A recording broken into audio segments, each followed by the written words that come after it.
నమస్తే, welcome to time to ask. నేను బ్రహ్మణ, మనతో ఉన్నారు సీనియర్ ఎడిటర్ సాయి కృష్ణ గారు. కొత్త మాట్లాడు sir. Good evening sir. Good evening అండి. సార్, ఈరోజు ప్రధాన అంశాలు పార్లమెంట్లో అధికార విపక్షాల వైఖరిని ఎలా చూడాలి, బడ్జెట్ పై చర్చ జరగకుండా అడ్డుకుంటుంది. సార్, ఇప్పుడు ఫస్ట్ పాయింట్ ఏంటంటే పార్లమెంట్ సమావేశాలు, బడ్జెట్ సమావేశాలు మొదలైన దగ్గర నుంచి కూడా అంటే బడ్జెట్ ప్రవేశపెట్టడము, బడ్జెట్ ప్రసంగము ఫిబ్రవరి 1వ తేదీన జరిగింది, ఆదివారం నాడు. సోమవారం నాడు నుంచి ఈ చర్చ మొదలు కావాలి బడ్జెట్ కి సంబంధించి. అండ్ ముఖ్యంగా రాష్ట్రపతి ప్రసంగానికి ధన్యవాద తీర్మానం తెలుపుతూ ముఖ్యంగా అన్ని పార్టీల నుంచి మాట్లాడతారు. రాష్ట్రపతి ప్రసంగంలో ప్రభుత్వ వైఖరి ఏంటి, ప్రభుత్వ విధానాలేంటి, ఈ విధానాలకు సంబంధించి అనేక విషయాలు ఉంటాయి కాబట్టి వాటి మీద ఒక అవలోకనం జరుగుతుంది. అధికార పార్టీ సభ్యులు, ప్రతిపక్ష పార్టీల సభ్యులు ఇద్దరు కూడా ప్రసంగిస్తారు. అండ్ ప్రతిపక్షాలు లేవనెత్తినటువంటి ప్రశ్నలకు అధికార పార్టీ సమాధానం చెప్తుంది. అండ్ బడ్జెట్ కి సంబంధించినటువంటి అంశాలు ఏవైనా ఉంటే కూడా, అమెండ్మెంట్స్ ఉన్నా, ఏమైనా మార్పులు చేర్పులున్నా వాటి గురించి కూడా చర్చ జరగాలి. అయితే సోమవారం నాటి నుంచి కూడా సోమ, మంగళ, బుధ ఈ 3 రోజులు కూడా అర్థవంతమైన చర్చ అనేది లేకుండా వాయిదాల మీద వాయిదాలతోటి సభ కొనసాగుతున్న పరిస్థితి. మొదట ప్రతిపక్ష నేత అయినటువంటి రాహుల్ గాంధీ గారు మాట్లాడడానికి ఆయనకు అవకాశం ఇచ్చారు. ఆయన మాట్లాడడం మొదలు పెట్టినప్పుడు అంతా కామ్ గానే ఉంది ఒక రకంగా చెప్పాలంటే. బట్ ఆయన లేచి మాట్లాడడం, ఆయన ప్రసంగం మొదలవడమే ఒక వివాదంతో మొదలైంది. నిన్న కూడా మనం డిస్కస్ చేశాము. జనరల్ నరవాణే గారి పుస్తకాన్ని ఆయన కోట్ చేయడము, ఆ పుస్తకం ఇంకా అప్పటికి పబ్లిష్ కాలేదు కాబట్టి పబ్లిష్ కాని పుస్తకం గురించి పార్లమెంట్ లో మాట్లాడడం కరెక్ట్ కాదు అని అధికార పార్టీ నుంచి ముఖ్యంగా కేంద్ర రక్షణ శాఖ మంత్రి రాజ్నాథ్ సింగ్ గారు అభ్యంతరం తెలపడము, దానికి స్పీకర్ కూడా పబ్లిష్ కాని విషయం పుస్తకం గురించి ఎందుకు మాట్లాడుతున్నారని స్పీకర్ కూడా అడగడము. దీంతో ఆ పర్టికులర్ అంశం మీద ఆయన పట్టుబట్టుకుని కూర్చోవడము, 2-3 సార్లు వాయిదాలు పడ్డాయి. అయినప్పటికీ అదే పంథాలో ఉండేసరికి మళ్ళీ స్పీకర్ నెక్స్ట్ డేకి వాయిదా వేశారు. సో నిన్న అదే పరిస్థితి, అదే తంతు నడుస్తుంది. సో నేను మొన్న అవకాశం ఇచ్చారు, మాట్లాడలేనప్పుడు ఇంకా మిగతా వాళ్ళకి అవకాశం ఇవ్వాలి కదా. సో వాయిదాలు వేశారు కానీ మిగతా వాళ్ళకి అవకాశం ఇవ్వాలి కదా. యాక్చువల్లీ నిన్న అమెరికా భారత్ మధ్య కుదిరినటువంటి ఈ వాణిజ్య ఒప్పందం ఏదైతే ఉందో, వాణిజ్య ఒప్పందం గురించి కేంద్ర కామర్స్ మినిస్టర్, వాణిజ్య శాఖ మంత్రి పీయూష్ గోయల్ గారు యాక్చువల్లీ ఆయన ఒక ప్రకటన చేయాలి ఈ ఒప్పందం మీద. అది పార్లమెంట్ లో ప్రకటన అంటే దేశ ప్రజలందరికీ కూడా అమెరికాతో చేసుకున్న ఒప్పందం గురించి దేశ ప్రజలకు చెప్పడము, అండ్ పార్లమెంట్ లో దాని గురించి ప్రకటన చేస్తే ఈవెన్ ప్రపంచ దేశాలకు కూడా ఒక భారత్ తరపున ఒక స్టేట్మెంట్ ఇచ్చినట్టుగా మనం భావించడం ఉంటుంది. సో ఆ పార్లమెంట్ లో ప్రసంగించకుండా అయ్యేసరికి వాయిదాల పర్వం కొనసాగుతూ ఉండేసరికి సో ఆయన ప్రెస్ మీట్ లో ఆ ప్రకటన చేయాల్సి వచ్చింది. ఇంకోవైపు విపక్ష పార్టీల నాయకులు కూడా ఆయన ప్రెస్ మీట్ లో చెప్పారు. సో విపక్ష పార్టీల నాయకులు కూడా అందరూ విమర్శిస్తూ ఉంటే, దీనికి సంబంధించి నిరసనలు తెలుపుతున్న నేపథ్యంలో ఉంటే, నిరసనలకు సంబంధించి కూడా చూస్తే విపక్ష పార్టీల నాయకులు అందరూ కంటిన్యూస్ గా ఆ ప్రాంగణంలో కూర్చొని నిరసనలు తెలుపుతూ ఉన్నారు. కాంగ్రెస్ పార్టీకి సంబంధించిన సభ్యులు అయితే ఆరోపణ ఏంటంటే కనుక భారత్ ని సేల్ కి పెట్టారు, మోదీ గారు కాంప్రమైజ్ అయిపోయారు అనే ప్లకార్డులు పెట్టుకుని చేయడం జరిగింది. అది ఇవాళ ఇంకొంచెం ముందుకెళితే ఇవాళ ఏమైపోయిందనంటే, ఒక బీజేపీ ఎంపీ, గతంలో ఆయన కాంగ్రెస్ ఎంపీగా ఉండేది రణ్వీర్ సింగ్ బిట్టు అనే వ్యక్తి, ఆ బిట్టు అనే వ్యక్తి ఆయన ఇప్పుడు మినిస్టర్ గా కూడా ఉన్నారు. సో ఆయన లోపలికి వెళుతున్న టైంలో ఆయన్ని ట్రైటర్ అని రాహుల్ గాంధీ గారు సంబోధించారని, ద్రోహి అనడంతో ఆయన మీరే దేశ ద్రోహి అని ఆయన అనడము. దాని తర్వాత ఏమైందంటే ఒక సిక్ ని అలా అవమానిస్తారా, ద్రోహి అని ఎందుకు అంటారని చెప్పేసి ఈవెన్ హర్దీప్ సింగ్ పూరి గారు, కేంద్ర మంత్రి అయినటువంటి హర్దీప్ సింగ్ పూరి గారు, మిగతా నాయకులందరూ కలిసి ఒక ప్రెస్ మీట్ పెట్టడము, సిక్కులు నిరసనకు దిగడము, కాంగ్రెస్ పార్టీ మొదటి నుంచి కూడా సిక్కులకు వ్యతిరేక ధోరణిని ప్రదర్శిస్తుందని చెప్పడము, ఇవన్నీ వాళ్ళంతా జరిగాయి. ఇవన్నీ లాస్ట్కి జరిగింది ఏంటంటే, వాళ్ళ 5 గంటలకి, వాళ్ళ సాయంత్రం 5 గంటలకి ప్రధాని నరేంద్ర మోదీ గారి ప్రసంగం ఉండాలి. Wow, very nice. ఎస్, వారు కాంగ్రెస్ ప్యానెల్ స్పీకర్ వారు నిజానికి నిన్న అనేక గందరగోళ పరిస్థితులు పార్లమెంట్ లో చోటు చేసుకున్నాయి. లోక్సభలో ఒక సందర్భంలో అయితే తెన్నేటి కృష్ణప్రసాద్ గారు, వారు లోక్సభ ప్యానెల్ స్పీకర్ గా ఉన్నారు. మన తెలుగు రాష్ట్రాల నుంచి ఉన్నటువంటి వ్యక్తి, ఆంధ్రప్రదేశ్ నుంచి ఎంపీగా రిప్రజెంట్ చేస్తున్నటువంటి వ్యక్తి. సో వారిని యారని ఒకరు సంబోధించారు విపక్ష సభ్యులు అని అభ్యంతరం వ్యక్తం చేశారు. చాలా సీరియస్ అయ్యారు కృష్ణప్రసాద్ గారు. అండ్ వారికి కొన్ని పేపర్లు కూడా చల్లిన సందర్భం ఉంది. ఆ విజువల్స్ చాలా దారుణంగా ఉన్నాయి. సో కృష్ణప్రసాద్ గారు ప్రస్తుతం మనకు ఫోన్ లైన్ లో వచ్చారు. వారి విలువైన సమయాన్ని మనకు కేటాయించి వారి అభిప్రాయాలు తెలియజేస్తున్నారు. నమస్కారం కృష్ణప్రసాద్ గారు. నమస్కారం అండి. సార్, కృష్ణప్రసాద్ గారు, నిజంగా నిన్న జరిగిన అంశాలకు సంబంధించి అసలు ఏం జరిగింది ఒకసారి చెప్తారు? అసలు ఫస్ట్ ఎవరో యారని సంబోధించారని మీరు అన్నారు. అండ్ అక్కడ అన్ని పేపర్లు చిందరవందరగా విసిరినటువంటి విజువల్స్ మనకు వచ్చాయి. ఏం జరిగింది సార్? నేను చైర్లో ఉన్నప్పుడు ప్రతిపక్ష పార్టీ సైడ్ నుంచి రాహుల్ గాంధీ గారు మాట్లాడుతూ ఉండగా వెనకాల నుంచి వాళ్ళ పార్టీ నుంచి ఒక వ్యక్తి వాట్ ఈస్ దిస్ యార్ అని చైర్ని సంబోధిస్తూ అన్నాడు. ఓకే, మాణిక్యం ఠాగూర్ గారు. ఓకే, అది ఆబ్జెక్షనబుల్, నాట్ కరెక్ట్ అది. ఓకే, సో అది నేను చెప్పాను, మీరు చెప్తున్నది కరెక్ట్ కాదు, ఆబ్జెక్షనబుల్ అది. చైర్ని మీరు యార్ అని సంబోధించకూడదు, అది కరెక్ట్ కాదు అని. దాంతో పక్కనున్న ఇంకొక అతను రాజా వారియర్ అని, అమరీందర్ సింగ్ రాజా వారియర్ అని ఇంకొక కాంగ్రెస్ సభ్యుల వారు దాంట్లో తప్పేముంది యార్ అంటే అని మళ్ళీ ఆయన కూడా అన్నారు అనమాట. ఓకే, అది కూడా ఆబ్జెక్షనబుల్, దానికి కూడా నేను ఆబ్జెక్షన్ తీసుకున్నాను. సో ఈలోగా ఏమైంది, అది గందరగోళంగా తయారయ్యి వాళ్ళు మాట్లాడుకుని వెల్లులోకి వచ్చి వెల్లు నుంచి సెక్రటరీ జనరల్ గారి టేబుల్ మీదకి ఎక్కి అక్కడ నుంచి కాగితాలు చింపి చైర్మన్ చైర్ సైడ్ వేయడం మొదలు పెట్టారు. ఈ విధంగా ప్రతిపక్షాలు వాళ్ళు గందరగోళం సృష్టిని ఏర్పాటు చేశారు.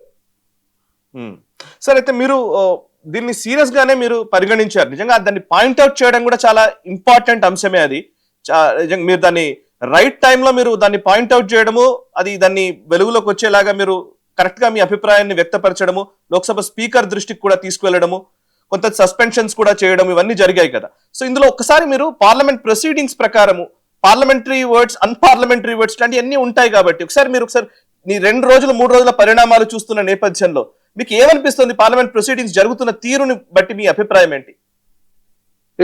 నేను చైర్పర్సన్ గానే రియాక్ట్ అవుతాను. ఓకే, రాజకీయాలు వేరే, చైర్పర్సన్ చైర్లో కూర్చున్నప్పుడు రియాక్ట్ అవడం వేరు. కరెక్ట్. చైర్పర్సన్ గా నేను చూసింది, రియాక్ట్ అవుతున్నది ఏంటంటే ఏదైతే అసభ్యకరంగా ఉంటుందో, అన్పార్లమెంటరీగా ఉంటుందో, నార్మ్స్ కి విరుద్ధంగా ఉంటుందో దాన్ని నేను తప్పు పడతాను. అది నా డ్యూటీ, అది నేను చేశాను. ఓకే, సో అంతవరకే అనమాట. ఓకే, ఇవాళ కొంతమంది విపక్ష సభ్యులు కూడా స్పీకర్ ఛాంబర్ లోకి వెళ్లి వాళ్ళ నిరసనను వ్యక్తం చేశారు అనే కొన్ని విజువల్స్ కూడా జాతీయ ఛానళ్లలో వచ్చాయి. వాటికి సంబంధించిన అప్డేట్ ఏమైనా, అంటే మీరు కూడా అక్కడ ఉన్నారా, ఏమన్నా చెప్పగలరు సార్? లేదండి, అది వాళ్ళు చెప్పవలసింది పోయి వాళ్ళు చెప్పారు. దాని గురించి నేను కామెంట్ చేయలేదు. Okay sir, okay sir. Anyways, thank you very much Krishnaprasad గారు. నిజంగా మీరు పాయింట్అవుట్ చేసిన విధానం మాత్రం డెఫినెట్ గా ఇది ఒక సందేశమే, ఈవెన్ ఎవరికైనా కానీ పర్వాలేదులే అని అనుకునే ధోరణి ఎవరికి ఉండకూడదు, ముఖ్యంగా ప్రజాప్రతినిధులకు అసలు ఉండకూడదు. And really thank you very much sir, appreciate that. నిజంగా మీరు ఆ టైంకి మీరు తీసుకోవడం కూడా ఇంపార్టెంట్ సార్. అండ్ కృష్ణప్రసాద్ గారు, thank you very much sir. Thank you అండి, థ్యాంక్ యూ. నమస్కారం అండి. నమస్కారం సార్. సో చూసారు కదా, అది కృష్ణప్రసాద్ గారు చాలా, అంటే వారు చైర్ ని మీ స్పీకర్ గా ఉన్నారు కాబట్టి, ప్యానల్ స్పీకర్ గా ఉన్నారు కాబట్టి ఆ చైర్ కి వాల్యూ ఉంటుంది, ఆ సీట్ కి వాల్యూ ఉంటుంది. ముఖ్యంగా లోక్సభను నడిపే తీరునికి సంబంధించి వారు ఒక్క మాట కూడా అటు ఇటు మాట్లాడలేదు. మీరు అబ్జర్వ్ చేస్తే ఆయన పాలిటిక్స్ మాట్లాడాలనుకుంటే మాట్లాడవచ్చు, బట్ పాలిటిక్స్ మాట్లాడలేదు. వారు only confine to parliament proceedings ఏం చెప్తున్నాయి, ఆ పర్టికులర్ చైర్కున్నటువంటి గౌరవ మర్యాదల్ని కాపాడాలనే ఉద్దేశంతో వారు వ్యవహరించిన తీరు నిజంగా వారిని అభినందించాలి. అండ్ నిన్న జరిగిందంతా కూడా ఇదే. యాక్చువల్లీ నిన్నంతా పేపర్లు చింపి పడేశారు.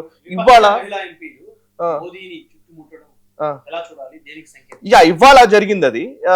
నిన్నేమో స్పీకర్ కి వ్యతిరేకంగా కొన్ని నినాదాలు చేయడం ఇవన్నీ చూసాము. ఇవాళ ఏమో మోదీ గారు ఇవాళ సాయంత్రం 5 గంటలకి ఆయన ప్రసంగం ఉంది. యాక్చువల్లీ బడ్జెట్ కి మీద ఆయన ప్రసంగించాలి.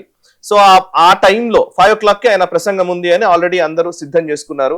సో అదే టైంలో కొంతమంది విపక్ష మహిళా ఎంపీలు మోదీ గారిని చుట్టుముట్టారు, ఆయన ఘెరావ్ చేశారు, అక్కడికి రాలేదు. ఆయన మీద ముందుకొచ్చి కొన్ని ప్లకార్డులు ప్రదర్శించారు, నిరసనలు తెలిపారు అండ్ నినాదాలు చేశారు. ఈ నేపథ్యంలో అంతా మళ్ళీ సభలో గందరగోళ పరిస్థితులు వచ్చాయి. దీంతో ఆ సభ కొనసాగించలేని పరిస్థితిలో స్పీకర్ సభని రేపటికి వాయిదా వేశారు. సో ఇప్పుడు ఇంకా గొడవ ఏంటంటే 2-3 అంశాలు ఉన్నాయి ఇందులో బ్రహ్మనాయుడు గారు. నెంబర్ 1, ప్రసంగం అనేది ప్రతిపక్ష నాయకుడి ప్రసంగము చాలా ఇంపార్టెంట్. ప్రతిపక్ష నేత ఏ అంశాల్ని రైజ్ చేస్తారు, ఆ అంశాలకి ప్రధానమంత్రి లేదా ఈ మంత్రివర్గం నుంచి కీలకమైనటువంటి మంత్రులు, ఆ మంత్రిత్వ శాఖలకు సంబంధించిన ప్రతినిధులు ఎవరైనా మాట్లాడతారా? ఇది అందరూ ఎదురు చూస్తూ ఉంటారు. ప్రసంగం చాలా ఇంపార్టెంట్, చర్చ చాలా ఇంపార్టెంట్. ఇటు ప్రతిపక్ష నాయకుడు మాట్లాడేటప్పుడు ఆయన ఒక 2 నిమిషాలు పట్టు విడుపులకు పోయి ఉంటే నిజంగా అప్పుడంతా కామ్ గా ఉంది. రాహుల్ గాంధీని మాట్లాడనీయకుండా నినాదాలు చేయలేదు ఎవరు.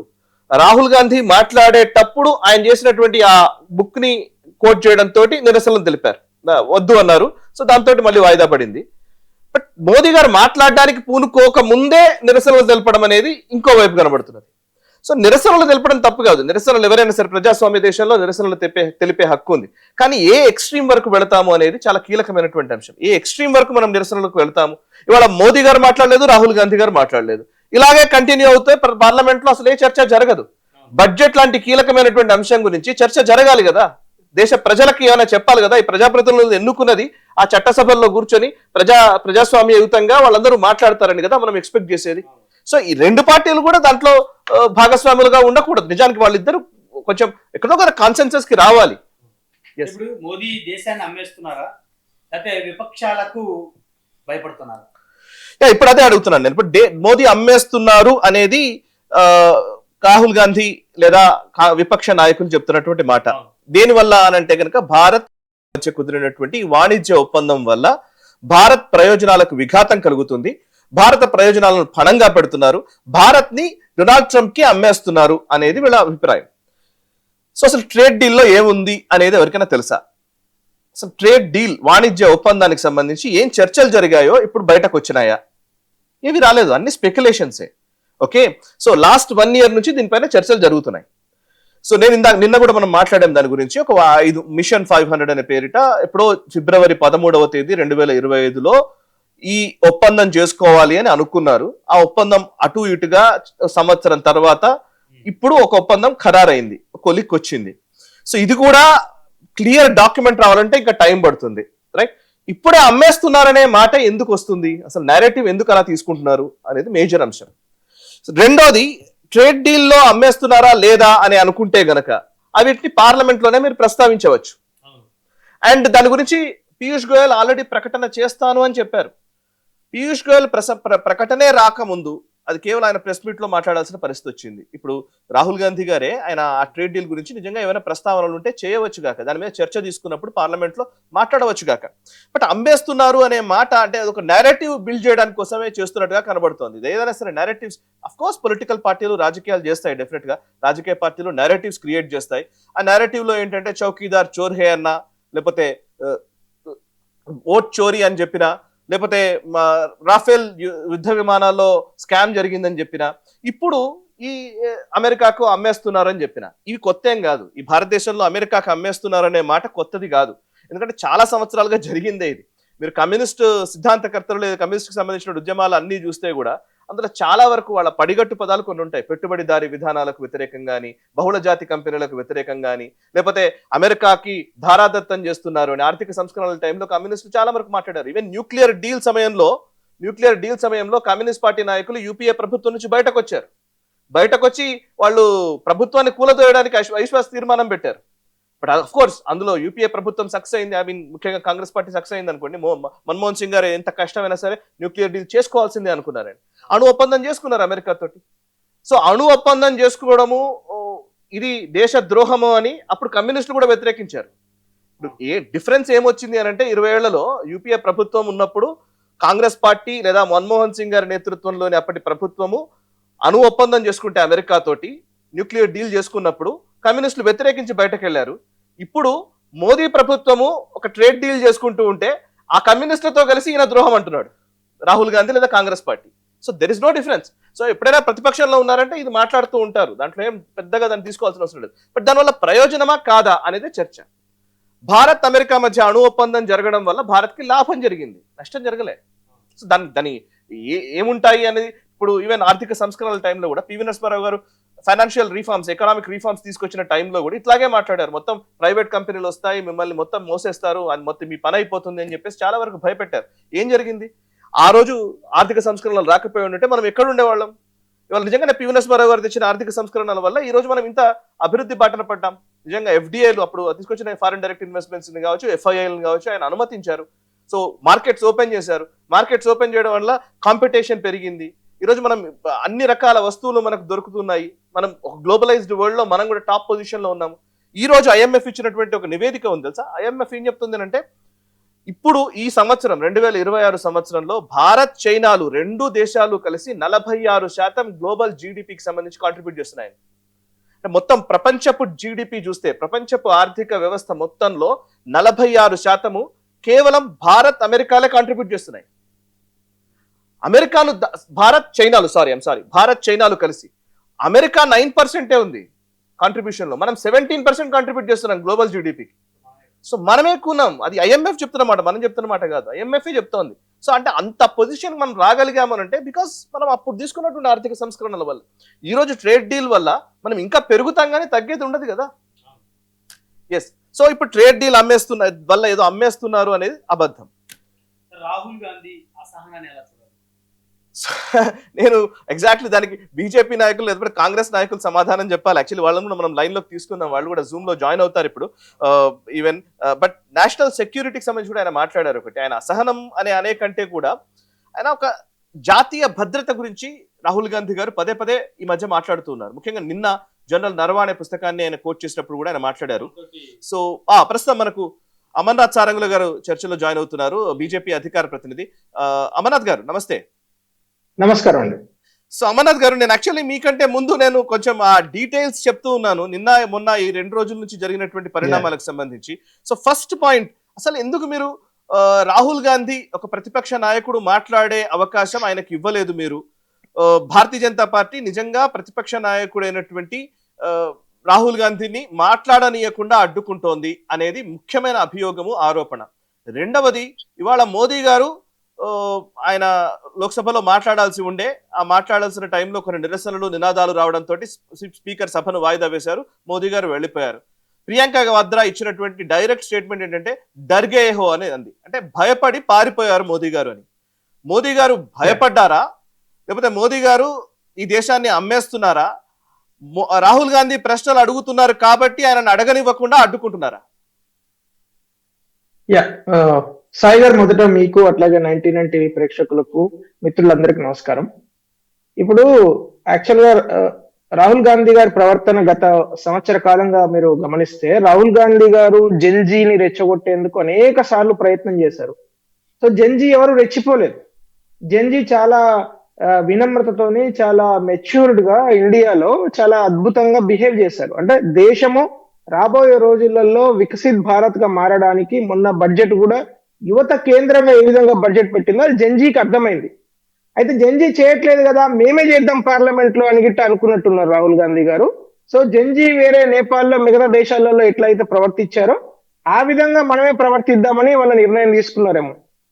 ఇందాక మన సిక్ మిత్రులు, అంటే మైనారిటీ అయిన సిక్ మిత్రులు రవనీత్ సింగ్ బిట్టు గారు వీరు మాట్లాడిన పద్ధతి, పార్లమెంట్ ఆవరణలో ఒక మైనారిటీ మంత్రిని పట్టుకొని ఆయన ట్రైటర్ అంటాడు. అంటే ట్రైటర్ అంటే ఏంది? అంటే ఈ దేశంలో మీరు గత ఎన్నో సంవత్సరాలు, అంటే స్వతంత్రానికి ముందు స్వతంత్రం తర్వాత అబ్జర్వ్ చేసినట్టయితే ఈ దేశ ఆర్మీకి, ఈ దేశ సైన్యానికి అత్యంత సేవ చేసిన ఏదైనా కమ్యూనిటీ ఉన్నదంటే ఎవరు చిన్న పిల్లని అడిగినా కూడా సిక్కు కమ్యూనిటీ అని చెప్తారు. అటువంటి కమ్యూనిటీని దేశం కోసం ఏ రోజు కూడా రక్తం దారవేయడానికి రెడీ ఉన్న సిక్కు కమ్యూనిటీని పట్టుకొని ఆయన ట్రేటర్స్ అంటారు. ఒక మైనారిటీని పట్టుకొని, అది ఎంతవరకు కరెక్ట్ అండి? ఈ రోజు కాంగ్రెస్ పార్టీ తలదించుకోవద్దా? అయితే అమర్నాథ్ గారు తలదించుకోవాలి. అమర్నాథ్ గారు, ఇప్పుడు మీరు అన్న దాంట్లో ఆయన సిక్ కమ్యూనిటీని కాదు అంటే బేసికల్లీ ఇవాళ మీరు అదే ఒకవేళ సిక్ కమ్యూనిటీ మొత్తాన్ని రాహుల్ గాంధీ గారు అలా ద్రోహం చేశారు అని అన్నారు అని మీరు అంటున్నారు. అండ్ ఈవెన్ బిట్టు గారు కూడా అదే ఆరోపిస్తున్నారు. కానీ అక్కడ ఉన్న విజువల్స్ లో ఈవెన్ రాహుల్ గాంధీ ఆయనని అంటున్నప్పుడు ఉన్నటువంటి విజువల్స్ ఏదైతే అన్ని ఛానల్లో ప్రసారం అవుతుందో ఆ విజువల్స్ లో ఈవెన్ సిక్కులు కూడా రాహుల్ గాంధీ చుట్టుపక్కల ఉన్నారు, విపక్ష సభ్యుల్లో ఉన్నారు. సిక్కులు కూడా అందులో ఆయన ఒక పార్టీ నుంచి ఇంకో పార్టీలోకి పోయారు కాబట్టి, కాంగ్రెస్ పార్టీ నుంచి వెళ్ళారు కాబట్టి మీరు ద్రోహం చేసి వెళ్ళిపోయారు, మీరు కాంగ్రెస్ కి ద్రోహం చేశారు అని అనుకోవచ్చు కదా. ట్రైటర్ అన్న మాటను ఎందుకు దేశద్రోహం కింద చూస్తున్నారు? సార్, జనరల్ గా ఇంగ్లీష్ లో, అంటే English the word originated, traitor అనే వర్డ్ ఎక్కడ ఆరిజిన్ అయింది? ఓన్లీ దేశద్రోహానికి మాత్రమే అది ఆపాదించే వర్డ్. ఆ వర్డ్ను ఆయన ఉపయోగించాడంటే అయితే ఆయన స్టూపిడిటీ అనుకోవాలి. ఒకవేళ ఆయన చాలా డెలిబరేట్ గా ఉపయోగించాడంటే ఖచ్చితంగా ఆయన అవమానం చేశాడు అనుకోవాలి. సో రెండింటిలో ఏదో అది కాంగ్రెస్ పార్టీ తేల్చాలి. ఈ రోజు బిట్టు గారి తాతగారైన బియాంత్ సింగ్ గారు ఆయన పంజాబ్ సీఎం గా సేవలు అందించారండి. ఆయనను అక్కడ ఉన్న ఖలిస్తానీ తీవ్రవాదులు చంపారు. అటువంటి ఫ్యామిలీ నుంచి వచ్చిన బిట్టు ఇప్పుడు రాహుల్ గాంధీని ఈ దేశంలో అనేక తీర్లుగా విమర్శించారు. ఏది భారతీయ జనతా పార్టీ నాయకులు కార్యకర్తలు విమర్శించారు, వేరే పార్టీ నాయకులు కార్యకర్తలు విమర్శించారు. కానీ ఏ రోజు కూడా రాహుల్ గాంధీనో లేకుంటే రాజీవ్ గాంధీనో లేకుంటే ఇంకో వాళ్ళనో ఎవరిని కూడా ట్రేటర్ అని మనం ఎవరు కూడా ఎవరిని అట్లా అనలేదు. రాహుల్ గాంధీ యొక్క స్టూపిడిటీ గురించి మాట్లాడారు. రాహుల్ గాంధీ దేశకు సంబంధించిన వేరే ఏందో మన ప్రజలను రెచ్చగొట్టే విధంగా మాట్లాడుతున్నారు అని మాట్లాడారు. కానీ ఆయనను పప్పు అన్నారు కానీ ట్రేటర్ అని ఎవరు అనలేదు. బట్ ఈ రోజు ఆయన ఎటువంటి పరిస్థితుల్లో మాట్లాడుతున్నారంటే ఎట్టి పరిస్థితులలో పార్లమెంటులో గాని దేశంలో గాని ఒక అనిశ్చితి వాతావరణాన్ని క్రియేట్ చేయాలి, ఒక అనార్కిస్ట్ లాగా మాట్లాడుతున్నాడు ఆయన. ఈ మాటలు ఏమైతున్నది, అది పోను అదే ఒక నరేటివ్ లాగా బిల్డ్ అయ్యే ప్రమాదం ఉంది. ఆ నరేటివ్ వల్ల దేనికి నష్టము? దేశానికి నష్టం. ఈ రోజు మనం దాదాపు 38 దేశాలతో ప్రపంచంలో అభివృద్ధి చెందిన దేశాలుగా చెప్పబడే 28 దేశాలతోని మిగతా 10 దేశాలతోని ఒప్పందాలు కుదుర్చుకొని రానున్న 10 సంవత్సరాల్లో అద్భుతంగా అత్యంత వేగంగా అభివృద్ధి చెందుతున్న ఆర్థిక వ్యవస్థను ఈ రోజు ఎందుకు అనిశ్చితి వాతావరణం వైపు నెట్టడానికి రాహుల్ గాంధీ గారు ప్రయత్నిస్తున్నారు? ఎందుకు ఆ పుస్తకాన్ని తీసుకొచ్చి పదే ఈ పుస్తకం మీద చర్చ జరగాలి, ఈ పుస్తకం మీద చర్చ జరగాలని ఎందుకు అంటున్నారు ఆయన? ఆయన చర్చ ఆయన ప్రసంగించేటప్పుడు ఆయన అఫ్ కోర్స్ పబ్లిష్ కాని పుస్తకం గురించి మాట్లాడుతున్నారు అనేది మేజర్ వివాదం. కానీ అసలు ఆయన మాట్లాడనివ్వకుండానే చేస్తున్నారనేది ఇంకొక అభియోగం. అసలు బేసికల్లీ రాహుల్ గాంధీ ఒక ప్రతిపక్ష నాయకుడు కాబట్టి ఆయన అసలు మాట్లాడనీయకుండా చేస్తున్నారా? ఆయన మాట్లాడడం వల్ల మోదీ భయపడిపోతున్నారు, అందుకోసం ఆయన మాట్లాడకుండా చేస్తున్నారు, ఇది కదా కాంగ్రెస్ చేస్తున్నటువంటి ఆరోపణ. అండ్ ఇంకోటి, ఈ రోజు మోదీ గారు మాట్లాడకుండా బయటకు వెళ్ళినప్పుడు ప్రియాంక వాద్రా చెప్పిన మాట డర్గే హో అని చెప్పేసి ఒక స్టేట్మెంట్ ఇచ్చారు. అండ్ ఈవెన్ రాహుల్ గాంధీ కూడా అదే ట్వీట్ చేశారు. అంటే ప్రధాని భయపడిపోయారు అని అంటున్నారు. అట్లా కాదండి సాయి గారు, ఎవరికి భయపడాల్సిన పని లేదు. ఇది ప్రజాస్వామ్యం. ఇది ఇక్కడ ఎవరు రాజు లేరు, ఇక్కడ ఎవరు మంత్రి లేరు.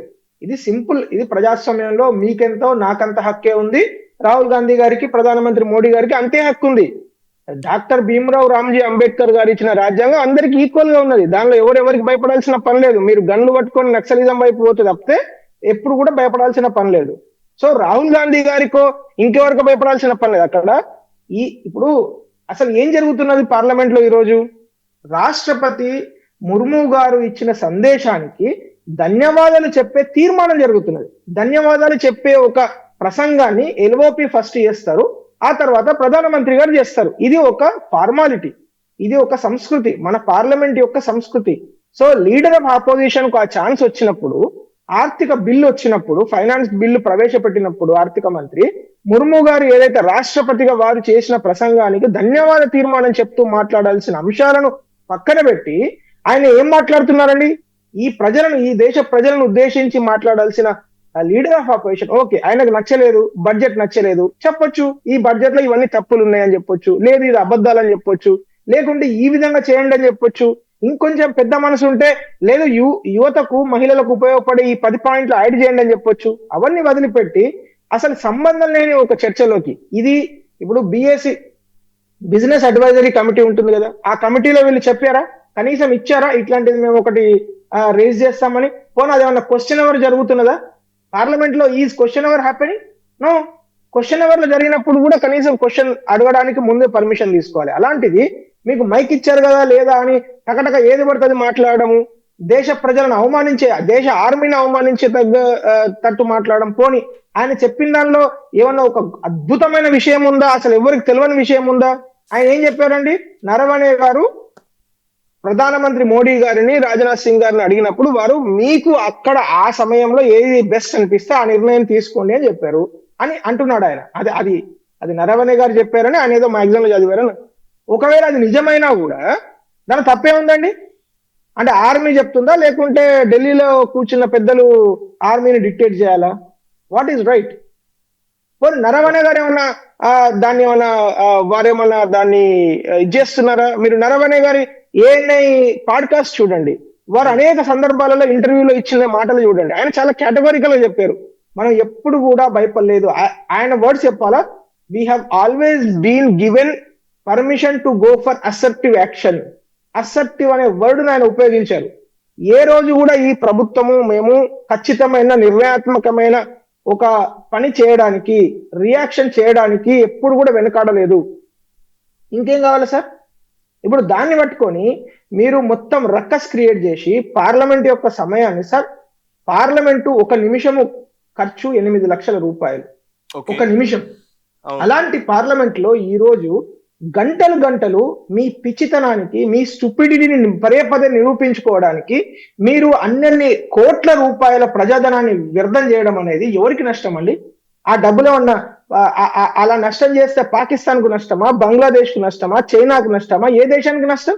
భారతదేశానికి నష్టం కదా. అది మీరు నేను ట్యాక్స్ కట్టిన డబ్బులు కదా. ఎవరు ఇచ్చారండి ఈయనకు హక్కు? ఇష్టం ఉన్నట్టు ఏది పడుతుంది మాట్లాడడానికి, అర్థం పడతం లేని భాషలు మాట్లాడడానికి. దమ్ముంటే 0 అవర్ వచ్చినప్పుడు మాట్లాడండి, క్వశ్చన్ అవర్ వచ్చినప్పుడు. ఇది క్వశ్చన్ అవర్ కాదు. ఇది చాలా ఓం బిర్లా గారు, స్పీకర్ గారు చాలా చక్కగా వివరించారు. దయచేసి ఎల్ఓపి గారు అర్థం చేసుకోండి, పెద్ద మనసు చేసుకోండి. మీరు ఇప్పుడు మాట్లాడేది రాష్ట్రపతి గారి ఇచ్చిన ప్రసంగానికి తీర్మాన, అంటే LOP as a formality he should speak on budget. రాష్ట్రపతి గారు ఇవన్నీ చెప్పారు, పోనీ తప్పులు చెప్పిందనండి ఒకవేళ మీకు నచ్చకుంటే. అంతేగాని అసలు సంబంధం లేని టాపిక్ లోకి వెళ్ళి, ఎందుకంటే ఇది ఇందాక మీరు అంటే మీరు ఏదో ఓపెనింగ్ మాట్లాడుతున్నారో నేను వింటున్నాను, మీరు కొన్ని విషయాలు చెప్పారు. అంటే పదే ప్రతి పార్లమెంట్ సెషన్ కు ముందు ఒక కొత్త విషయాన్ని, మణిపూర్ దగ్గర నుంచి స్టార్ట్ అయింది, ఒక కొత్త ఏదో ఒక వీడియోనో, లేకుంటే ఏదో ఒక కొత్త సందర్భాన్నో, లేకుంటే ఎప్పుడో జరిగిన ఒక విషయాన్నో, లేకుంటే చైనా ఒక అబద్ధం, చైనా ఎప్పుడో ఆక్యుపై చేసిన దాన్ని పట్టుకొని ఒక అబద్ధాన్ని తీసుకొని వచ్చి, సో ప్రతి పార్లమెంట్ సెషన్ లో ఈయనే ఒక మరి అది ఎవరు రాసిస్తారు? George Soros రాసిస్తారు. నేను ఒకటి అడుగుతున్నాను అమర్నాథ్ గారు, ఇప్పుడు రాహుల్ గాంధీ ట్వీట్ నేను చదువుతున్నాను యాక్చువల్లీ.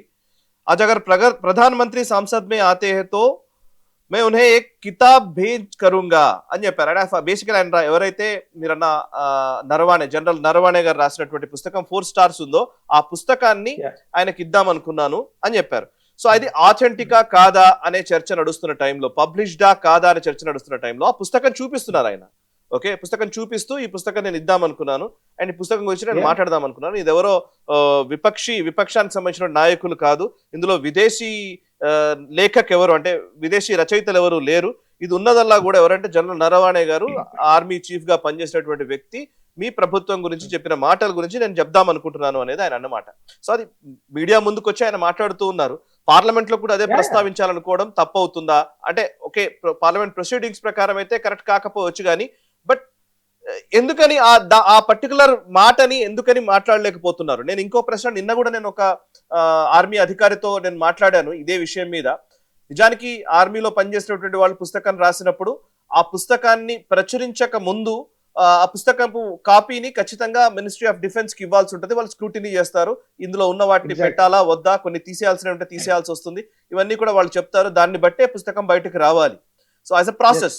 సో ఇప్పుడు మినిస్ట్రీ ఆఫ్ డిఫెన్స్ దగ్గరే ఇది ఉంది. సో ఈ పుస్తకంలో అనుకూలమైనటువంటి అంశాలు లేక లేదా ప్రతికూలమైనటువంటి, మోదీకి ప్రతికూలంగా ఉన్నటువంటి విషయాలు ఉండడం వల్లనే దాన్ని ఆపుతున్నారనే ఒక ఆరోపణ చేస్తున్న టైంలో మీ సమాధానం ఏంటి? సాయి గారు, ఇప్పుడు దానిలో నిజంగా ఆ పుస్తకం అనేది ఈ రోజు అవైలబుల్ లేదు అని చెప్పడానికి లేదు, ఆల్రెడీ అవైలబుల్ ఉంది. You can bring it from foreign countries, Kindle edition లో మీరు తీసుకోవచ్చు. Nobody stops you to read that particular book. ఆ బుక్ లో ఏమి అంత సీక్రెట్ ఏం లేదు. దానిలో ఆయన స్వతహాగా ఆయన్నే అనేక వీడియోలలో, అనేక పాడ్కాస్ట్లలో ఆయన చెప్పడం జరిగింది, మాట్లాడడం జరిగింది ఈ అంశం గురించి. మీరేం రాశారు ఆ బుక్ లో అని కూడా అడగడం జరిగింది. ఇది ఎందుకు బ్యాన్ చేస్తున్నారంటే, ఇది బ్యాన్ కాదు, ఇది ప్రొసీజర్ ప్రాబ్లం.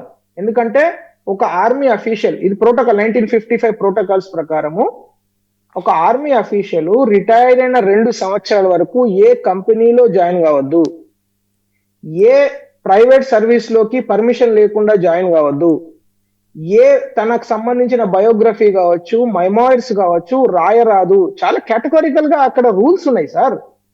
ఇప్పుడు అదేదో ఒక జర్నలిస్ట్ రాసిందో బుక్, ఎవరు పడితే ఒక రైటర్ రాసిందో కాదు. అది చాలా చక్కగా వివరించబడ్డది.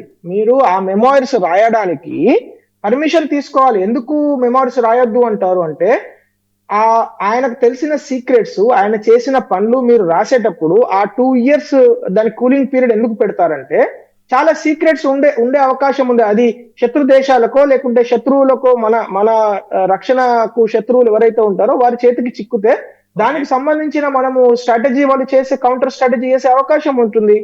అందు గురించి చేయనివారు. సార్ సింపుల్ లాజిక్ చెప్తాను. నేను డిపార్ట్మెంట్ ఆఫ్ పబ్లిక్ ఎంటర్ప్రైజెస్, నేను ఒక ప్రభుత్వ రంగ సంస్థలో కొన్ని సంవత్సరాలు పనిచేసిన అనుభవంతో చెప్తున్నాను.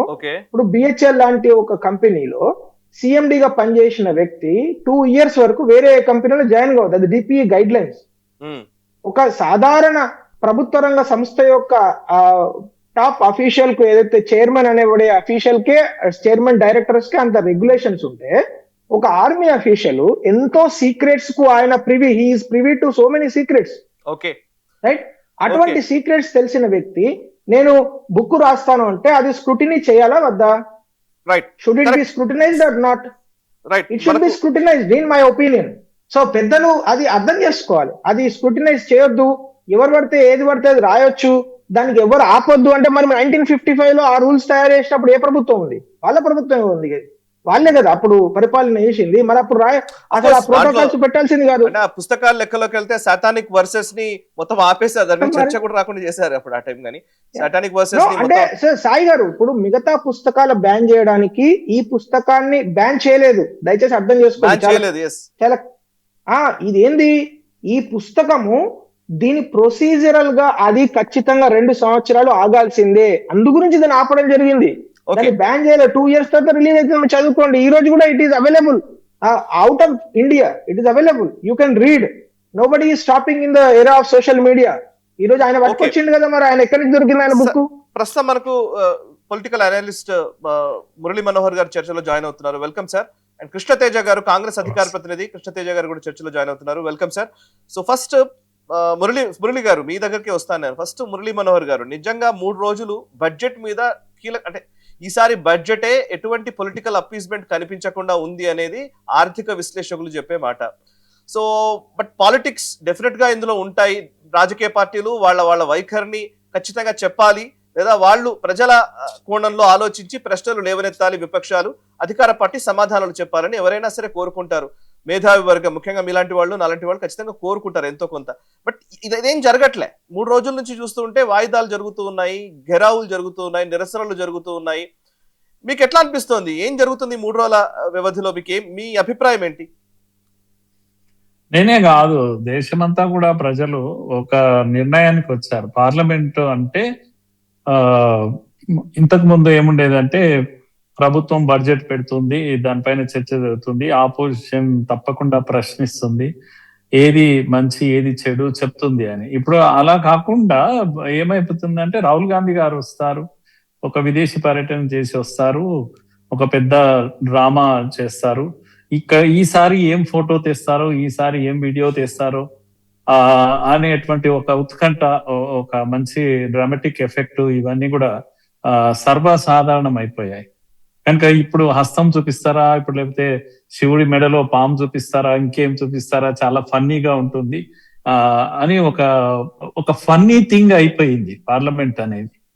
ఎంత ఫన్నీగా అయిపోయింది అని అంటే ఒక మెచ్యూరిటీ అనేది వారి నుంచి ఎవరు ఎక్స్పెక్ట్ చేయడం లేదు. ఇంకొక డ్రామా, కొత్త డ్రామా లేదని అంటే ఒక ప్రజెంటేషన్, బయటికి వెళ్ళేసి ఒక మీడియా వాళ్ళ ముందర ఒక ప్రజెంటేషన్, ఇవి అవుతున్నాయి. కానీ రాష్ట్రపతి ప్రొసీడింగ్స్ అనేవి ఉంటాయి, పార్లమెంట్ లో ప్రొసీడింగ్స్ ఉంటాయి, ఒక రూల్స్ రెగ్యులేషన్స్ ఉంటాయి, వాటిని ఫాలో కావాలి, మన సమయం వచ్చినప్పుడు తప్పకుండా మనం మాట్లాడాలి అనేది.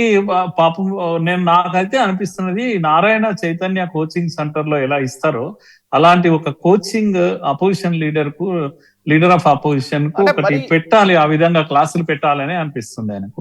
మినిమం డిసెన్సీ, మినిమం డిసెన్సీ, మినిమం డెకోరం లాంటివి ఏదీ లేకుండా నేను ఎల్ఓపి కనుక నేను ఏదైనా మాట్లాడొచ్చు, కనుక ఏదైనా రూల్స్ చెప్పబోతే నన్ను మాట్లాడనివ్వరు, నన్ను అడుగుంటున్నారు అని బయటకు వచ్చి మీడియా దగ్గర మాట్లాడడం. ఈరోజు ముఖ్యంగా ఆయన చేసినటువంటి వ్యవహారంలో ధర్నాలు చేయడం, బయట వస్తున్నటువంటి ఆయన బిట్టును పట్టుకొని చెప్పేసి ట్రైటర్ అని కామెంట్ చేయడం, అంటే ఎంతకాలం ఈ బచ్పని అని నేను అంటున్నాను.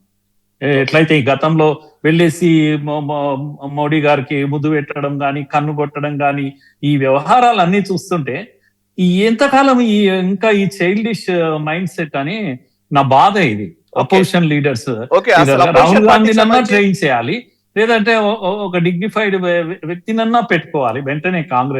కాంగ్రెస్ చాలా నష్టపోతుంది. నా బాధ ఏంటంటే బలమైన అపోజిషన్ కావాలి. బలమైన అపోజిషన్ కావాలంటే కాంగ్రెస్ ఏమనుకుంటుందంటే ఆ ఇంటి నుంచి ఒక వ్యక్తి ఉంటే చాలు అని అనుకుంటుంది. అట్లా కాదు. ఆయనలో ఆ మెచ్యూరిటీ ఇంకా డెవలప్ కానప్పుడు 58 ఏళ్ళు 57 వచ్చేసినాయి. టీ షర్ట్ వేసినంత మాత్రాన యువకుడు కాదు అతను. కనుక వృద్ధాప్యం కూడా వచ్చేస్తుంది. 60 years దగ్గరకు రాబోతున్నాడు. ఇప్పుడు అలాంటి మెచ్యూర్డ్ ఎల్డర్లీ పర్సన్ గా ఎదగాలి కదా, డ్రెస్ తో కాదు కదా యువకుడు అయ్యేది.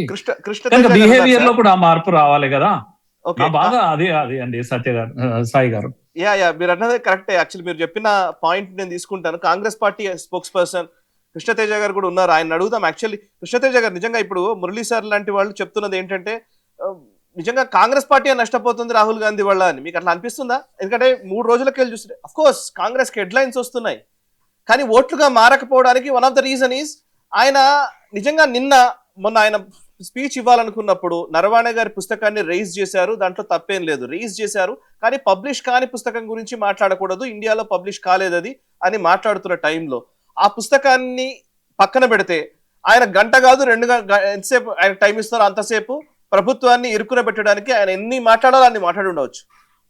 కానీ అవి ఏవి వేయకుండా ఆ ఒక్క పుస్తకాన్ని పట్టుకొని మొత్తం బడ్జెట్ స్పీచ్ అంతా, బడ్జెట్ కి సంబంధించి రాష్ట్రపతి ప్రసంగానికి సంబంధించి కీలకమైనటువంటి సమయం ఒక ప్రతిపక్ష నేతకు ఏదైతే ఇస్తారో ఆ కేటాయించిన సమయాన్ని ఆయన వృధా చేసినట్టు కాదా?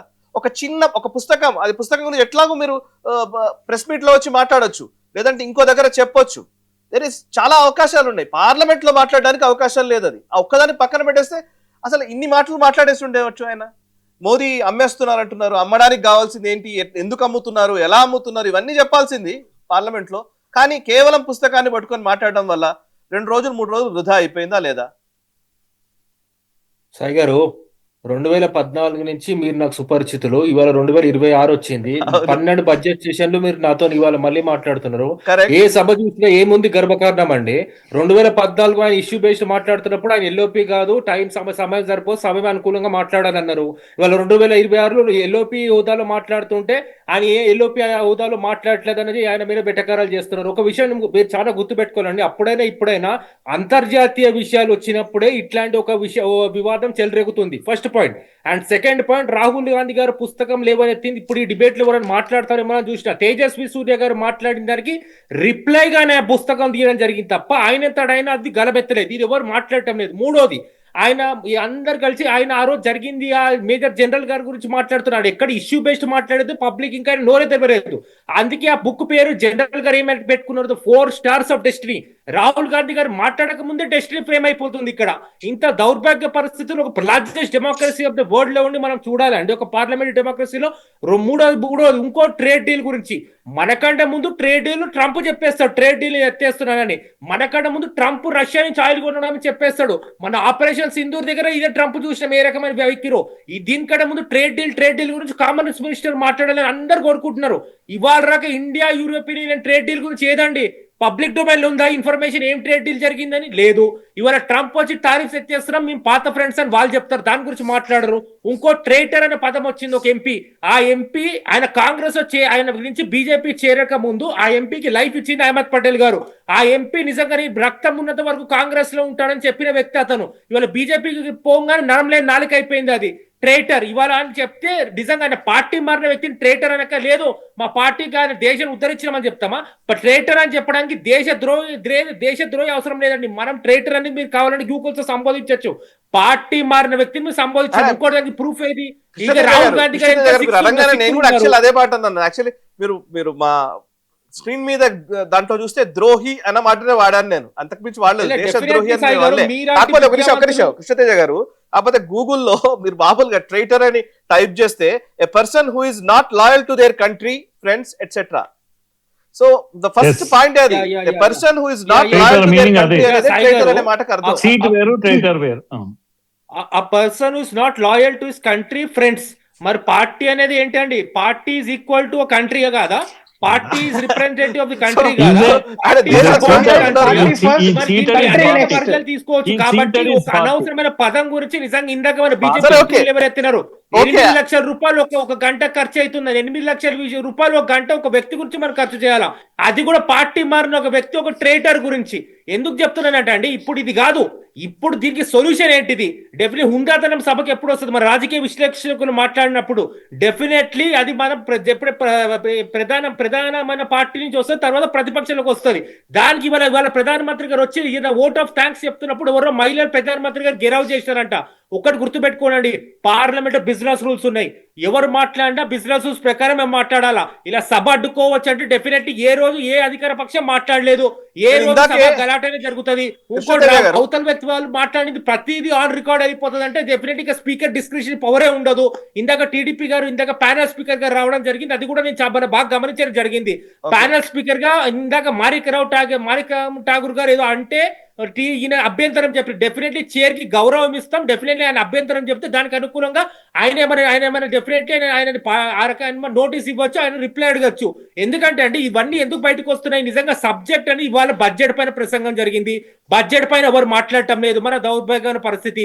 ట్రేడ్ డీల్ వల్ల మన రైతుల రక్తం ఏ రకంగా పిండేశారు 4 నెలలు, దాని గురించి ఎవరు మాట్లాడటం లేదు. ఏమన్నా మాట్లాడడానికి కోరుకునేది పార్లమెంట్ లో మాట్లాడాలని మేము కోరుకుంటున్నాము. ఎవరైనా కోరుకునేది అదే. మాట్లాడడానికి అవకాశం వచ్చినప్పుడు ఒక మాట పట్టుకొని దాని మీద ఉండడం కంటే అసలు అనేక విషయాలు మీరు ప్రస్తావించవచ్చు. నిజానికి ఇప్పుడు 3 రోజుల కాల వ్యవధి మనం కోల్పోయినట్టేనా కాదా? పార్లమెంట్ లో 3 రోజులు పోయినట్టే. రేపు మళ్ళీ ఇంకొకటి అవుతుంది, రేపు ఇంకొకటి ఏదో మాట్లాడతారు. అంటే కొన్ని పట్టుబిడుపులు ఉంటాయి న్యాచురల్ గానే. మీరు ఇప్పుడనే కాదు, జనరల్ గా చాలా సంవత్సరాల నుంచి ఈవెన్ ప్రణబ్ ముఖర్జీ గారు ఉన్నప్పుడు కావచ్చు, ఈవెన్ గులాం నబీ ఆజాద్ గారు ఉన్నప్పుడు కావచ్చు, ఈవెన్ అహ్మద్ పటేల్ గారు మీద దాకా ప్రస్తావించారు. అటువైపు ఇటువైపు 2 దిక్కులా కూడా చాలా మంచి హుందాగా నడిచేది. ఇప్పుడేం ఇవాళే మొత్తం పార్లమెంట్ వాళ్ళంతా కూడా మొత్తం భ్రష్టు పట్టిపోయింది, ప్రజాస్వామ్యం ప్రమాదం ఉంది అనడానికి ఏం లేదు. అందరూ ఉన్నారు ఇక్కడ. ఈవెన్ కాంగ్రెస్ పార్టీలో కూడా చాలా బాగా మాట్లాడే వాళ్ళు ఉన్నారు, మిగతా పార్టీలో కూడా చాలా బాగా మాట్లాడే స్పీకర్స్ ఉన్నారు. సో ఇప్పుడు ఇక్కడ గొడవ ఏంటంటే ఈ చిన్న వాటికి నిరసనలు, వాగ్వాదాలు వీటికి పోవడం వల్ల అసలు సమయం అంతా వృధా అవుతోంది. తద్వారా ఏమవుతుందంటే అసలు ఏదైనా నిజంగా ఇష్యూ మాట్లాడాలనుకునే వాళ్ళు కూడా మాట్లాడలేని పరిస్థితులు అక్కడికి వెళ్ళిపోతున్నారు. యా అండి, డెఫినెట్లీ సబ్జెక్ట్ టు కరెక్షన్ ఒకటి చెప్తాను ఏంటంటే డెఫినెట్లీ మా నుంచి పట్టు విడుపు ఎప్పుడు ఉంటది వాళ్ళు. కాబట్టి బిజినెస్ డెఫినెట్లీ ఒక బిఎస్సి ఒక జాయింట్ పార్లమెంటరీ కమిటీ జేపీ ప్రతిసారి కూర్చోబెట్టి అన్ని పార్టీ రిప్రజెంటేటివ్స్ తోని మీరు ఆ ఎజెండా డిస్కస్ చేయండి. ఎప్పుడు డిస్కస్ చేస్తారని అనుకుంటున్నాను. డెఫినెట్లీ ఎవరికి టైం ఎంత కేటాయిస్తారు, డెఫినెట్లీ ఎన్ని క్వశ్చన్ ఎంత క్వశ్చన్ తర్వాత అన్ని ఒక్కొక్కటి ఫ్రేమ్ చేసుకుని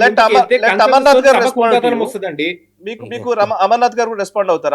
అమర్నాథ్ చారంగ్ల గారు యాక్చువల్లీ ఇప్పుడు ఆయన కృష్ణతేజ గారు కూడా చాలా ప్రతిదానికి కూడా ఓన్లీ రాహుల్ గాంధీ ఇమ్మెచ్యూరిటీ, రాహుల్ గాంధీ పప్పు దీని చుట్టూతోనే తిరుగుతోంది కానీ నిజానికి ఇష్యూస్ మీదే ఎందుకు మాట్లాడవట్లేదు అనేది అడుగుతున్న ప్రశ్న.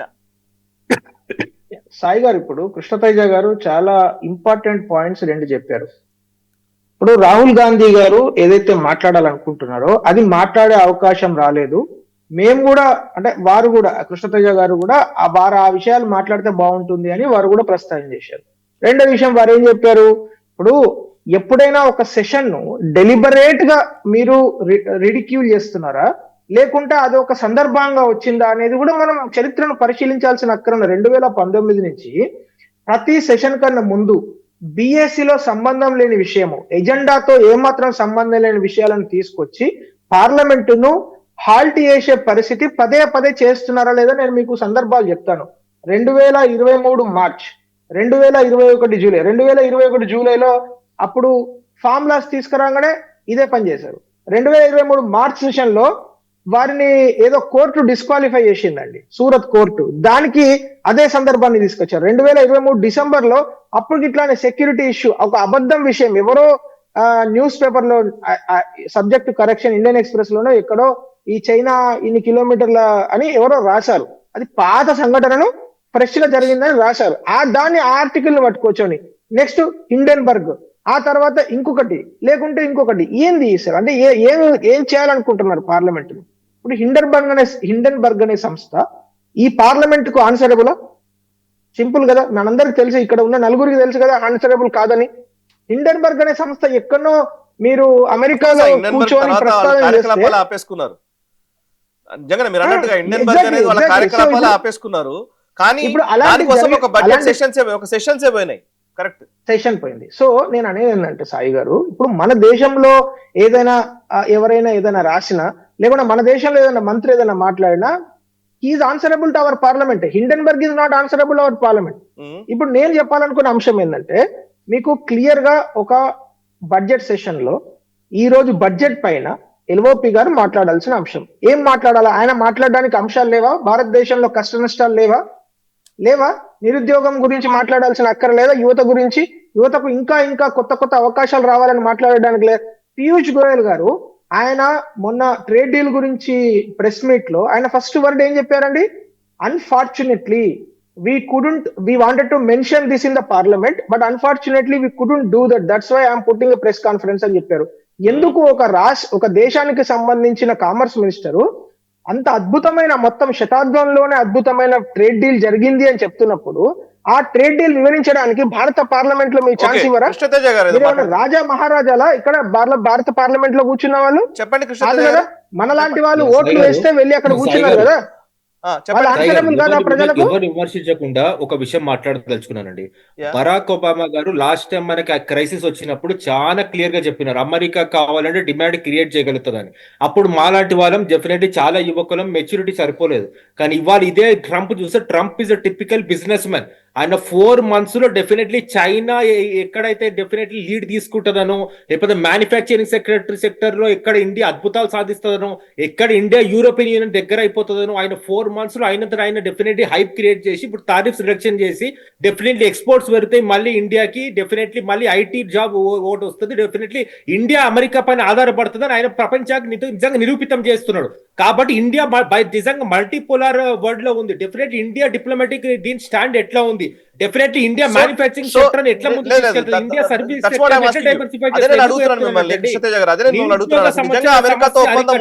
రియల్ ఎస్టేట్ సమస్య అరికట్టాలన్న డెఫినెట్లీ దీనిపైన క్లారిటీ అవసరం. కాబట్టి మనం డెఫినెట్లీ కామర్స్ మినిస్టర్ నుంచి దీని గురించి రిప్లై ఎక్స్పెక్ట్ చేస్తున్నాం. కూడా దీని మీద కొంచెం అవగాహన అవసరం. కృష్ణతేజ గారు, ఇండియాని ముఖ్యంగా అమ్మేస్తున్నారు మోదీ అని చెప్తున్నారు. మోదీ కాంప్రమైజ్ అయ్యారనేది రాహుల్ గాంధీ చేస్తున్నటువంటి ఆరోపణ, రైట్? ఎట్లా చెప్తున్నారు మీరు? అసలు డీల్ ఇంకా ఆ డాక్యుమెంటే పూర్తిగా రాలేదు, ఒక ఒప్పందం జరుగుతోంది అని అంటున్నారు. వెనకాల బ్యాక్ ఎండ్ లో చర్చలు జరుగుతున్నాయి. పాలసీ ఇది, గవర్నమెంట్ పాలసీ ఇది. ఏదో మోదీ గారి ఇంటి కోసం చేస్తున్నది కాదండి. ఇంతకుముందు అణు ఒప్పందం యూపీఏ ప్రభుత్వం చేసుకుంది. అణు ఒప్పందం చేసుకున్నప్పుడు దానికి కొనసాగింపే ఉంటది ఎన్డీఏ ప్రభుత్వం అయినా. అంతకుముందు న్యూక్లియర్, ముఖ్యంగా ఆర్థిక సంస్కరణలు తీసుకొచ్చారు పివి నరసింహారావు గారు, దాన్ని వాజ్పేయి గారు కంటిన్యూ చేశారు, దాన్ని మన్మోహన్ సింగ్ గారు కంటిన్యూ చేశారు, తర్వాత మోదీ గారు ఇంకా కంటిన్యూ చేస్తున్నారు. ప్రభుత్వం ఎప్పుడు కంటిన్యూటీ ఉంటది. మీరు ఎందుకు ఇదేదో మోదీ కాంప్రమైజ్ చేస్తున్నారని ఒక చిన్న ఒక మాటతోటి మొత్తం దేశానికి సంబంధించినటువంటి ఒక పాలసీనే మీరు ఎందుకు అవమానించాలనుకుంటారు?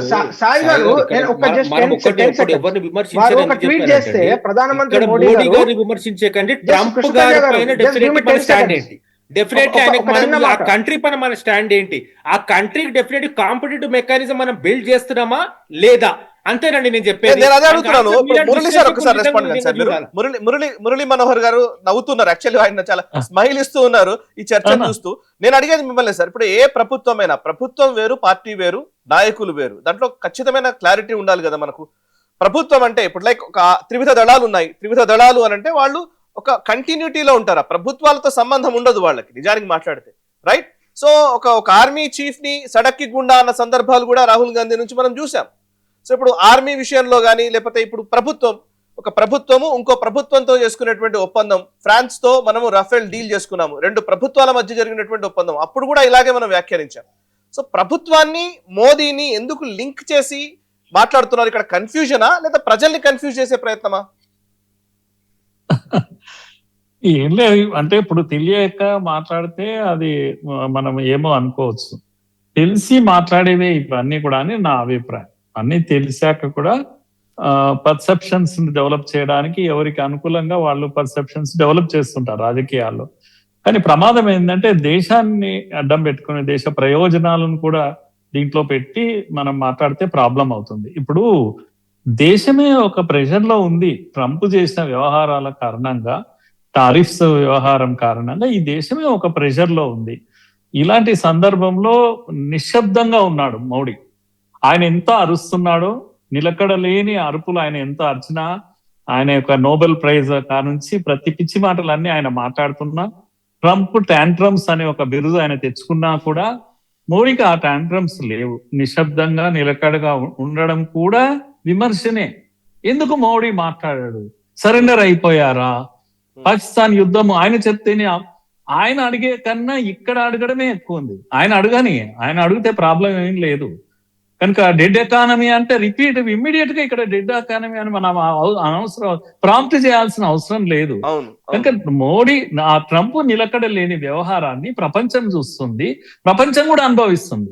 ఆయన అమెరికా అనుకూలమైన దేశాలన్నీ ఇప్పుడు ఇండియా చూడడం మొదలుపెట్టినాయి. ఈ నిన్న మొన్నటి జరిగిన EU లాంటివి అన్ని ఒప్పందాలన్నీ కూడా ఇప్పుడు ట్రంప్ కూడా కాస్త థ్రెట్ ఫీల్ అవుతున్నాడు మెల్లమెల్లగా. మన దగ్గర చైనా అంత బలం మనకేం లేదు, మనకు తెలుసు. చైనాలో మనము అమెరికాను ఇచ్చేయలేము, ఆపలేము. లేకపోతే ఇవన్నీ వ్యవహారాలు ఉన్నప్పటికీ ఓపిక్ గా వెయిట్ చేయడం వల్ల ఇప్పుడు వచ్చిన ఫలితం ఏంది అంటే, EU లాంటివి అన్ని దేశాలు వరుస కట్టేసరికి దిగి వచ్చాడు. ఇప్పుడిప్పుడే దిగి వచ్చినప్పుడు ఒక పార్లమెంట్ జరిగే టైంలో పాలసీని పార్లమెంటులో అనౌన్స్ చేస్తే బాగుంటుంది ఎవరైనా అంటారు. అలాంటిది అనౌన్స్ చేయకుండా ఆపేస్తే ఇంత గొప్ప వ్యవహారము, దేశానికి సంబంధించిన వ్యవహారము అడ్డుకోవడం అనేది సరి అయిందా? ఇప్పుడు దేశ ప్రజలందరూ చూస్తా ఉన్నారు. అరే పార్లమెంట్ లో చెప్పాలి కదా, చెప్పలేక. సరే ఇంకోటి, మనం ఇక్కడ చెప్పకముందే ట్రంప్ డిక్లేర్ చేస్తున్నాడంటే ఏ విషయం డిక్లేర్ చేయలేదు చెప్పండి. ఆయన ప్రతిదీ డిక్లేర్ చేస్తా అంటాడు. ఆయన ఆపేవాడు ఎవడైనా ఉన్నాడా? ఒక వింతైనటువంటి కేసు అది. ఆయన అరుస్తాడు, అలాగే అరిస్తే మరి మోడీ గారు ఏం చేయాలి? చిన్నగా ట్విట్టర్ లో ఒక సంతోషాన్ని వ్యక్తం చేయడమో ఇదే చేశాడు, కానీ పాలసీని డిక్లేర్ ఏం చేయలేదు, చేయకూడదు కూడా. ధర్మం ఏంది, పద్ధతి ఏంది అంటే పార్లమెంట్ జరుగుతున్నప్పుడు పార్లమెంట్ లో చెప్పాలి. అది కూడా ఆపేస్తే మరి దేశం ఏం కావాలి అని, ఎక్కడ చెప్పాలి అని, దాన్ని కూడా తీసుకొచ్చి బయట చెప్పాలా? ఇది సరి అయిందా? లేదు. రాష్ట్రపతి గారు ప్రసంగము, దానిపైన చర్చ జరగాలి, దానికి కృతజ్ఞత చెప్పాలి, ఇది పద్ధతి కదా. అది పక్కకు పెట్టేసి ఇగో ఈ పుస్తకాలు ఆ పుస్తకాలు తీసి ఎజెండాను మార్చేస్తామంటే ఇది సరి అయిందా? మరి రైట్ సార్, ఇక్కడ ఎవరు ఏ పద్ధతులు పాటించాలి దేశం చూస్తుంది. దయచేసి నేను ఏమంటున్నాను అంటే అందరినీ చూస్తుంది దేశం. దయచేసి గుర్తు పెట్టుకోండి, చాలా తెలివైన వాళ్ళు మన వాళ్ళు, చూసి దెబ్బ కొడతారు సమయం వచ్చినప్పుడు. ఇది మాత్రం నేను చెప్పగలను. Thank you very much Murali గారు అండ్ కృష్ణతేజ గారు, అమర్నాథ్ గారు. Thanks a lot. So quick conclusion, 2 మాటల్లో మనం క్లోజ్ చేయాలి. యాక్చువల్లీ ఇప్పుడు ఇందాక మురళి సార్ చాలా స్పష్టంగా చెప్పారు, అక్కడ ట్రంప్ కి అనుకూలంగా మాట్లాడడమో వ్యతిరేకంగా మాట్లాడడమో కాదు, భారత అనుకూలతను వ్యక్తపరచడం లేదా భారత ప్రయోజనాలను దృష్టిలో ఉంచుకోవడం. ఈ కాన్సెప్ట్ లో అధికార పార్టీ అయినా ప్రతిపక్ష పార్టీ అయినా ఇతర పార్టీలైనా ఎవరైనా సరే ఆలోచించాలి అనేది మన అభిప్రాయం. బేసికలీ ఇది ప్రభుత్వంకి ఇంకో ప్రభుత్వానికి మధ్య జరిగే అంశాల విషయంలో, ముఖ్యంగా అమెరికా లాంటి దేశాలతో ఒక మ్యావరిక్ ప్రెసిడెంట్ ఉన్నాడు అక్కడ నిజంగా అమెరికాకి. అట్లాంటి వ్యక్తిని ఆయన డెడ్ ఎకానమీ అనగానే ఇక్కడ డెడ్ ఎకానమీ అనడము, అండ్ ఆయన నిజంగానే అయిపోయింది అమెరికా, నేనే యుద్ధం ఆపేశాను అనగానే అవును ఆయన్నే యుద్ధం ఆపేశాడు, ఆయనకు మోదీ సరెండర్ అయిపోయారని చెప్పడం. సో బేసికల్లీ నిజంగానే ట్రంప్ మోదీ సరెండర్ అయ్యారు అని చెప్పడము అనంటే ఇది మోదీని విమర్శించినట్టుగా కాదు దేశంలో, ఇది నిజంగా ప్రపంచ దేశాల ముందు మన దేశాన్ని మనం అవమానించుకున్నట్టు. సో ఆ స్పృహలోకి మనం వెళ్ళాలని మనం కోరుకుందాం. Thank you very much.